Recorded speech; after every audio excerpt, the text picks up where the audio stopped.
Come on. We have to go back. But we're almost there. Where? It's a surprise.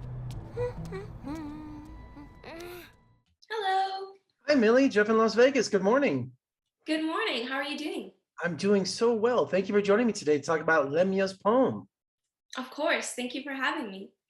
You voiced Lamya. Tell us about her. She seems like such an interesting character. Absolutely. I mean, I think she's a lot like the teens of today. She's very attached to her phone and her music, but she also loves to read, which is something that I enjoy doing as well. And I think that for her to connect through poetry and find hope and faith, I think that a lot of people will be able to relate to her. And I think that seeing a teenager like her on screen will be very important for some people. And she has an interesting background. She's in Syria. And tell me about the dangers that she faces.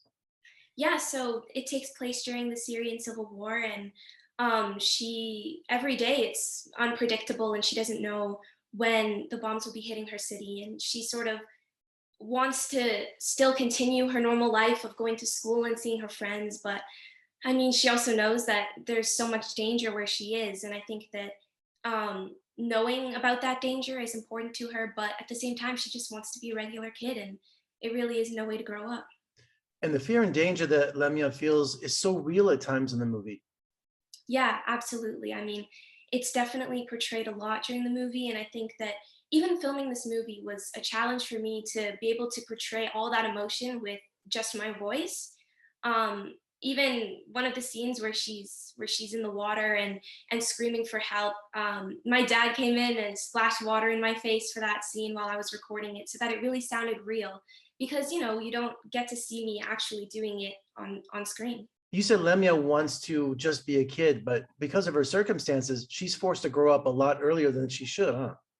Absolutely, absolutely, absolutely. I think that at that age she's 12, and that's sort of a very important age to be learning about yourself and learning about other people around you, and to have to sort of skip that stage in your life. I think that forced her to sort of grow up a lot earlier than she should have. Yeah, an example is the mother begging a trafficker to include them on his boat. I mean, that was just heart-wrenching. I mean, that choked me up. Yeah, absolutely. Me too. I mean, I think, yeah, just showing how difficult it was to really to find safety. I mean, now I know that I grew up in a very happy family and going to school every day and being knowing that I'm secure and safe where I am, and thinking about how people didn't know and still don't feel safe where they are and know they aren't safe. It's just, yeah, it's definitely heart-wrenching. Even though the movie at times is intense and has some heavy themes, there's also some humor and some fun in it. I think, do you have a favorite scene? I think mine is the lightning bugs. I love that scene.